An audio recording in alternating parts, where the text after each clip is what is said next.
buen tiempo. Bueno, como todos los miércoles, vamos a hablar con la economista Natalia Motil. ¿Qué tal, Natalia? Buen día, ¿cómo andás? Buen día, David. Buen día a todo el equipo de Yugo Libertad y a los que nos escuchan todas las mañanas. Bien, Natalia. Mira, un título que ha demandado bastante y que al gobierno le preocupa, no el solamente el actual, sino el que viene. En la demanda de pesos es la más baja en de estos últimos 18 años. O sea que la gente, la mayoría, se inclina por la moneda norteamericana. En un informe que ha salido en varios medios, dice que la demanda de dinero es la más baja en 18 años, medida por el ratio M3 privado sobre el PBI. Dice el último informe en que se ha divulgado en varios medios periodísticos.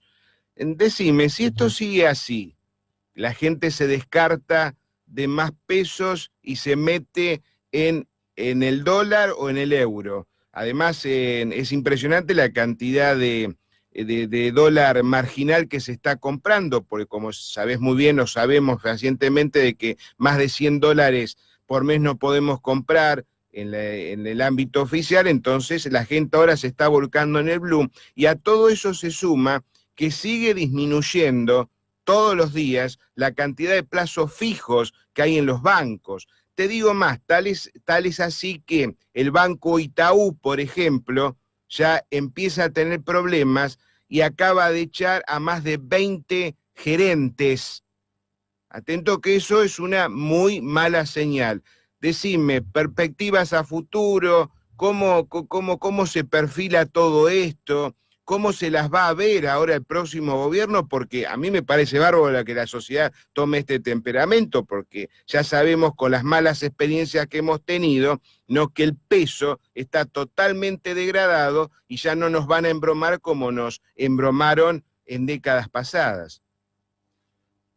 Bueno, existe una crisis, por un lado, una crisis de confianza por los problemas estructurales que tenemos desde hace varios años, que nos impiden crecer, hace una década que la Argentina se encuentra estancada, estamos en estos momentos en recesión, con altos niveles de desempleo, de pobreza, y esta última crisis, que es más de confianza, y confianza a la moneda, a las políticas económicas, llevadas adelante hasta el momento por este gobierno y por los gobiernos anteriores, se ha intensificado en los últimos meses.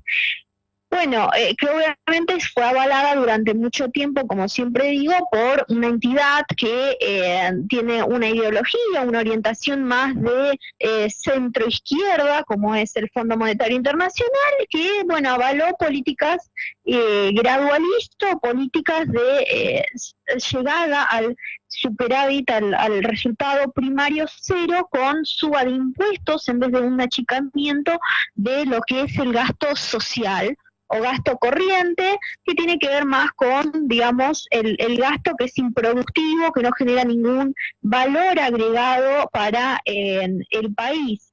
Y en contraposición con una reducción de lo que es gasto de capital, que es más infraestructuras y que genera, digamos, potencia el sector de la construcción en nuestro país, que es el que uno de los que genera más empleo y se encuentra relacionado con muchos eslabones productivos, que eso es fundamental.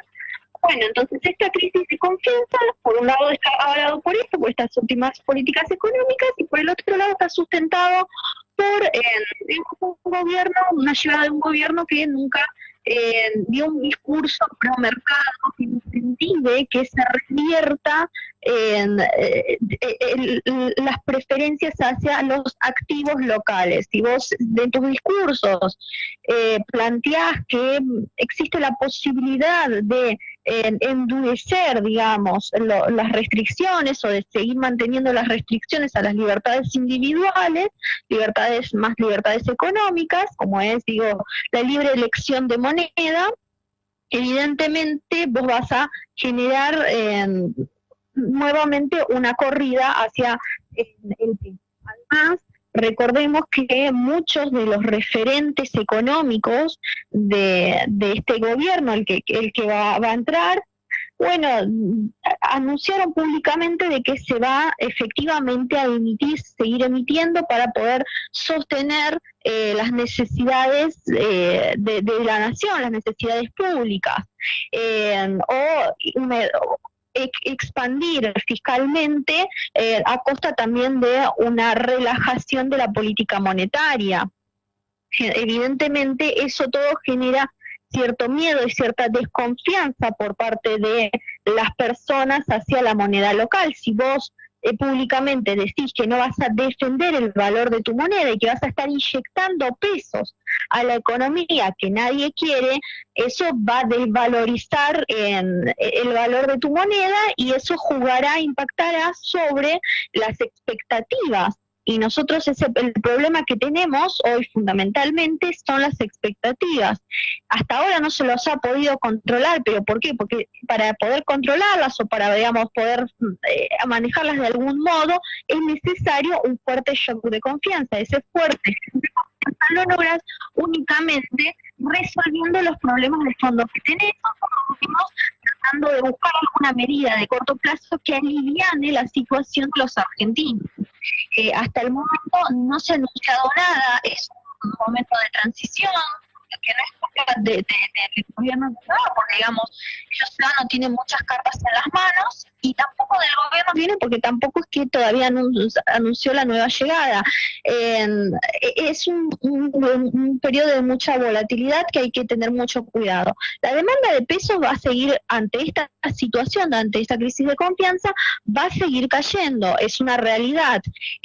Lo único que hay que hacer, hay que pensar para los próximos meses es tratar de defender de alguna forma tu moneda local, porque lo único que estás haciendo, ayudando a que se genere una espiral inflacionaria que una vez que se inicie, porque tenemos inflaciones altas, pero todavía no hay una aceleración fuerte de la inflación, casi llegado a 3 dígitos, que podría pasar, podés prevenir todavía, pero si le das la llave, si le das la mano, claramente podrías tener una aceleración de la inflación y lo que te podría jugar contra el valor de tu moneda. Hay que recordar y hay que aclarar siempre que todas estas medidas de, por ejemplo, el endurecimiento del cepo, en realidad son de muy pocas semanas, de muy pocos meses. No ayudan para salir de la crisis, no son una herramienta, digamos, para salir de los momentos más críticos. En estos momentos no. Lo único que podría solucionar el problema es, bueno, una política monetaria más restrictiva, pero evidentemente no son las cartas que se están barajando en estos momentos, lamentablemente, y eso te va a jugar mucho sobre las preferencias hacia la moneda local. Hay que entender que la gente no es que, digamos, tiene preferencias innatas hacia el dólar por X motivo, porque le pinta, sino porque lo considera realmente una reserva de valor. Cumple lo que tiene, las 3 funciones básicas que tiene que cumplir el dinero. Entonces, lo que ahora en estos momentos el peso no te está permitiendo eso, el peso no te permite planificar, que eso es algo esencial, yo creo que ya es casi un derecho. O sea, si vos tenés la moneda, te la ganás dignamente todos los meses, un derecho tuyo es decir, bueno, no consumo en el presente para poder, digamos, consumir en el futuro, es decir, traslado de beneficio de esa utilidad que me da el dinero, es decir, de poder comprar bienes. Pero en estos momentos no se está generando en la Argentina. Eso es algo básico de cualquier país desarrollado, subdesarrollado, planificar, tener el poder de decisión, de elección intertemporal, microeconomía 1, digamos. El individuo tiene que saber poder elegir entre consumir ahora o consumir más tarde. Ahora lo que te está generando todo esto es que, bueno, con el peso no podés consumir mañana, porque la verdad es que se te va a desvalorizar y no vas a poder comprar las mismas cantidades de bienes en el futuro que en el presente. Esta elección, digamos, intertemporal en estos momentos no se está gestando en la Argentina. Como no se está gestando en la Argentina es casi imposible, o sea, vas a consumir todo lo poco que te ingresa. O sea, sí, vas a tener por ahí un poco de reactivación gracias al cepo, vas a tener un poco de reactivación del consumo, pero la verdad es que eso no te va a mover la aguja, porque lo único que te genera crecimiento en el largo plazo viene por el lado de la oferta, no por el lado de la demanda. Hay que producir bienes para poder satisfacer una X demanda. No se van a producir esos bienes si vos tenés te estás cortando las libertades individuales básicas, si las empresas no pueden hacer un simple cálculo económico. Por más pesos que inyectes, por más gente que tenga más plata en los bolsillos, si no tenés por el otro lado la pata de la producción, no tenés una estructura productiva diversificada, es casi imposible que tu economía pueda crecer o pueda salir de la recesión. Y es lo que va a pasar, es lo que está pasando en la Argentina. Sí, siempre tratan de ir por el lado del consumo, pero evidentemente no está funcionando. Así que una de las opciones es nuevamente, si querés apostar a la producción, a la estructura productiva, querés devolverle, digamos, cierto rol protagónico en el desarrollo y el progreso de nuestro país, bueno, tenés que solucionar ciertos problemas. O sea, los problemas son inevitables, tenés que solucionarlos. Ya tenés la evidencia del último gobierno que intentó aplicar una política gradualista lenta y que evidentemente no funcionó, que se le vino en cara y se le topó.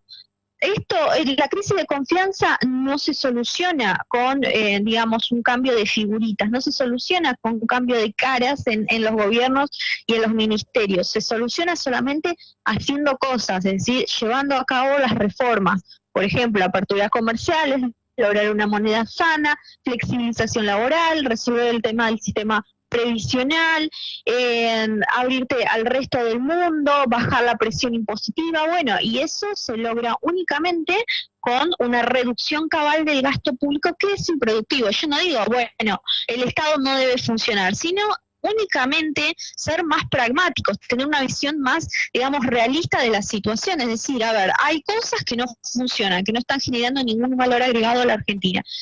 Esas cosas hay que achicarlas, hay que eliminarlas. Hay que volver al estado eficiente. Y esa eficiencia es lo que nos va a dar, digamos, el punto inicial para el crecimiento económico. Si no, no lo volvés en eficiente. Si seguís creando ministerios, si seguís creando planes sociales, expandiendo el gasto público, y eso no te genera ningún valor agregado en los próximos meses, digamos, a nivel global, y estás atrofiando lo único que te genera valor agregado, es decir, el sector productivo privado, y bueno, entonces no hay muchas vueltas que darles, no vas a crecer, no vas a solucionar, la crisis de confianza se va a agudizar, y vos muy probablemente sufras una de las peores crisis de la historia argentina en tu gobierno, y vas a desperdiciar los primeros días de tu gobierno, que son los primeros 100 días, y vas a tener tener que manejarte con 3 años, con 2 años, con una crisis fenomenal, y tener que ver de aplicar una política del shock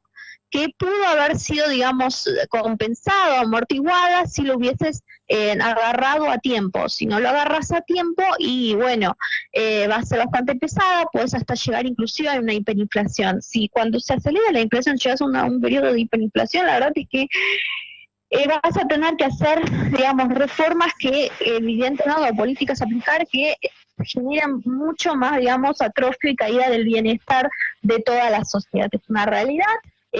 Y no vas a lograr la reelección en los próximos años. Eso ya es por descontado. Las libertades individuales son fundamentales para poder salir de esta crisis. Si uno prioriza, digamos, las libertades económicas de cada uno de los individuos, se puede, digamos, aplicar políticas más orientadas hacia eso, bueno, podemos solucionar de alguna forma lo que está sucediendo. Así que bueno, hay que tener bien cuidado, ojo, hay que empezar a monitorear bien digamos, estas variables macroeconómicas que son fundamentales, como la demanda de pesos, y no hay que incentivar a que se caiga un poco más, porque la verdad es que la moneda local es la que utilizamos todos para hacer nuestras transacciones diarias. Es fundamental, son cuestiones básicas de satisfacción de las necesidades, así que a empezar a entender esto, empezar a comprender que es una variable que te va a movilizar mucho, es una aguja que te va a movilizar mucho durante todos estos 4 años, y ver de qué reformas y políticas podés aplicar más acorde a tus ideas. Inclusive yo siempre digo, bueno, más allá de que nosotros lo más ideal sería aplicar estas reformas, bueno, si quieren apliquen reformas más orientadas a sociología, pero que realmente no empeoren la situación, sino que la mejoren y alivianen la situación de todos los argentinos. Acá estuviste hablando sobre reformas jubilatorias y otras cosas más, también ya somos bastante recurrentes con respecto a que las alertas que largamos, no del gasto público. Obvio que cuando asuma el próximo gobierno el gasto público se va a seguir incrementando, repito, ya lo hemos dicho varias veces, no por la creación de nuevos ministerios. Acá hay otra preocupación bastante grande, que es el ANSES. Vos estuviste hablando sobre eficiencia.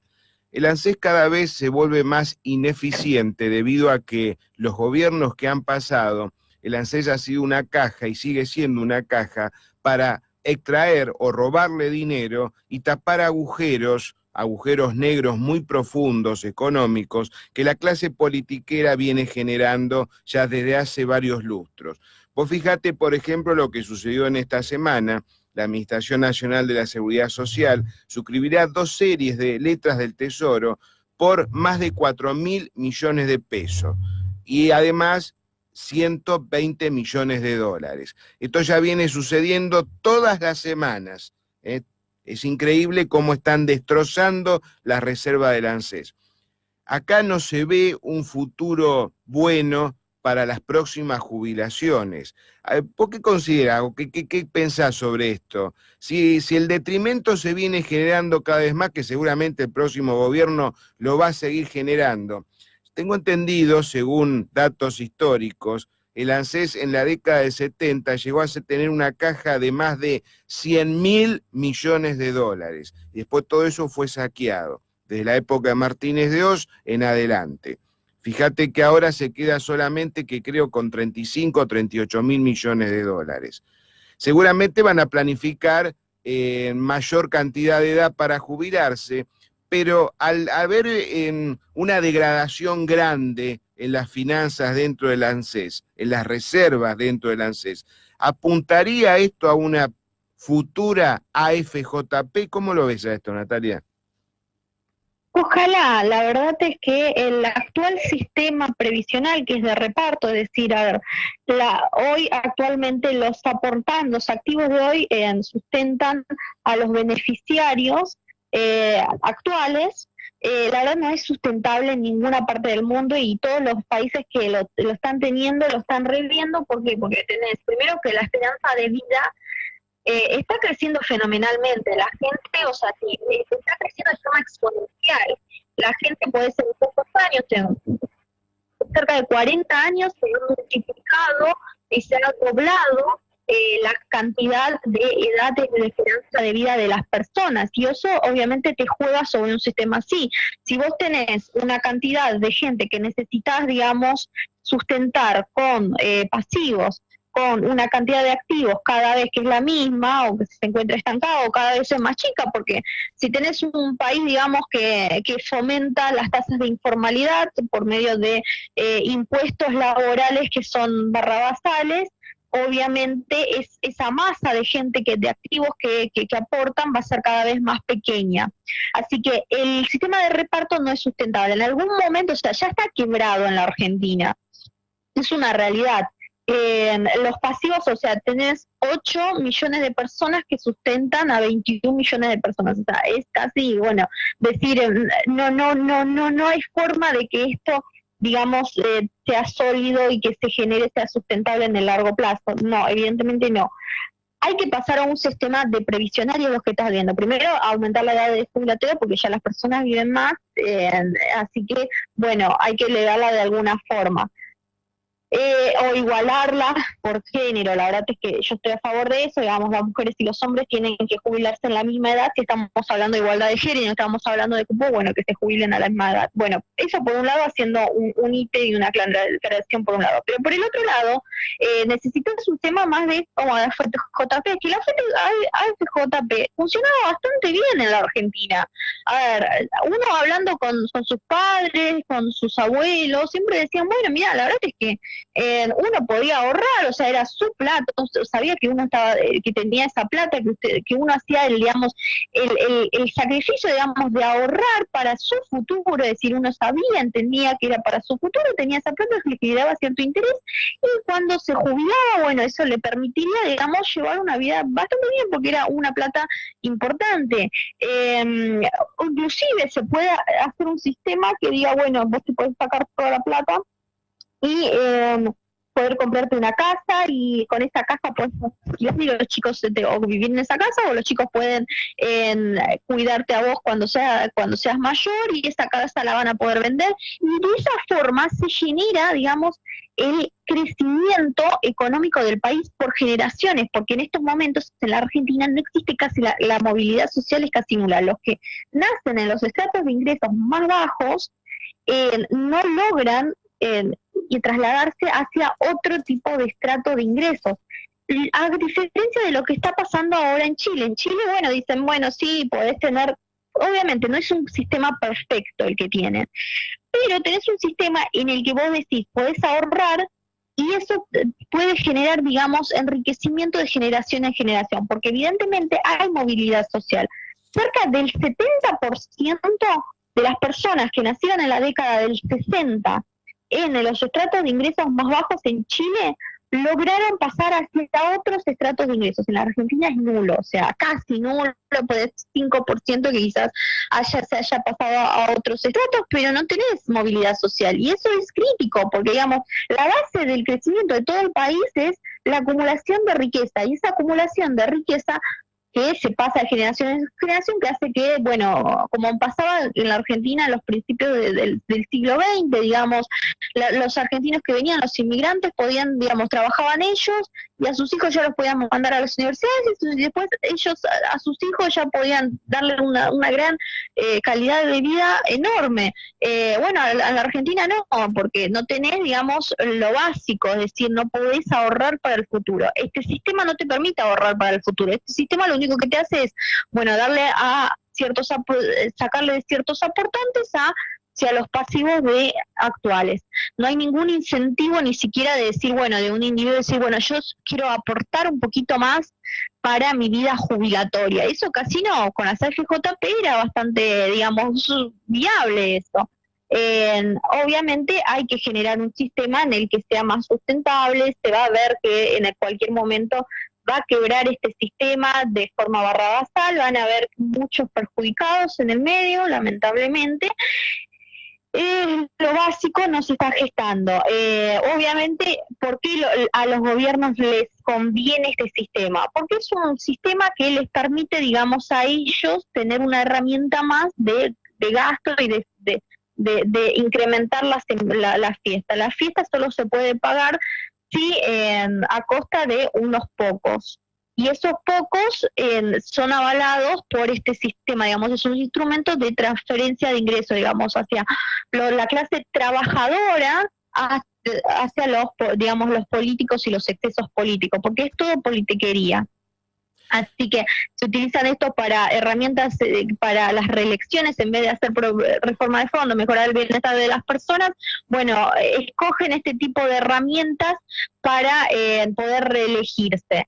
Lo que harían en el resto del mundo no se está gestando en la Argentina, es decir, bueno, políticos que, bueno, quieren reelegirse, quieren lograr un país mejor en sus países, incrementar el bienestar de las personas. Acá lo único que hacen es crear una élite política para solo sus beneficios. La ANSES es una de las herramientas más utilizadas, la utilizó este gobierno, la utilizó el anterior gobierno, fue esa gran estafa de traslado de sistema previsional de AFJP, que creían que ya estaba, digamos, inventaron que ya estaban quebrados, que no funcionaba, que se podía mejorar, efectivamente se podía mejorar. Lo único que lograron es, bueno, hacer una gran estafa con este sistema de reparto y sacarle a todos los ahorros de la gente que en ese momento había ahorrado un montón para beneficios de ellos y para incrementar, digamos, un gasto que no generaba nada al final del día. Lamentablemente es una situación bastante alarmante, porque si se están metiendo con los ahorros de las personas, con lo más básico, con lo más, digamos, que es fundamental y es un derecho como siempre digo, porque es tu plata, vos te la ganaste genuinamente trabajando. Y nadie se tiene que meter en eso, es tu propiedad privada. Y la propiedad privada hoy queda en manos de lo que decida y lo que elija el Estado por su ineficiencia, por lo enorme que es.